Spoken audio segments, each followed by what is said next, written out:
So we wrapped our crowdfunding campaign with WeFunder. We chose WeFunder for a couple reasons. One, my friend from my Kiva days, Johnny, actually is some C-level executive there. And anything Johnny works on is freaking awesome by me.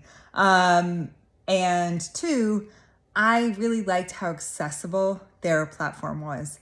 And this is not an advertisement for WeFunder. I get nothing from them. I'm just saying, like, this is why we chose it. I really liked how they handled the campaign. They actually even promoted our campaign internally. And we actually ended up oversubscribed. And then a couple people had to be turned away, and a couple people pulled their stuff when they found out we were oversubscribed. So we didn't have to turn anybody away at the finish. That was cool. And we only raised $124,000 is no sneezing matter. So we raised $124,000, and that was because that is the maximum that you can raise in a crowdfunding campaign without having to file additional paperwork and get additional financial audits. I didn't want to go through financial audits because we had actually done this once before a few years ago, and the financial audit actually took 6 months. And in that 6 months, we actually had our financials, we would have had to go through through another audit again, each one costing a couple $1,000s. So when I found out that WeFunder could do it without those audits, as long as we only raised a smaller amount of money, that was the clear choice. And this is a very unique time for Outlaw because for a while we were kind of losing traction, and that was freaking me out. But also I was going through a personal crisis and, like death and blah, blah, blah.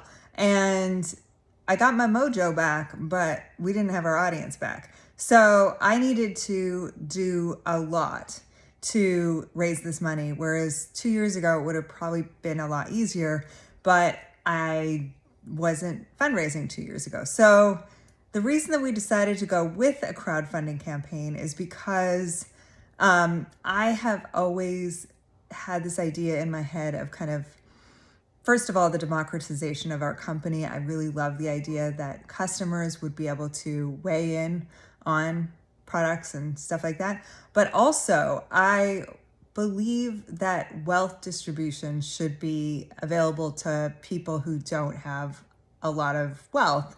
And the accreditation process of accredited investors means that you have to have I think it's more than $1 million of net worth and or something like $250,000 a year salary. So I wanted to make it possible for people without that to also invest and potentially get a return on their investment. My goal for our investors is a return on investment. Even though a lot of people look at this as kind of a crowdfunding campaign where it's a support thing, I really want to deliver a return for our investors. And that is something near and dear to my heart. So that campaign went really well. I can tell you more about my methods in a second video, but I'm not sure how extensively you want to know about this. So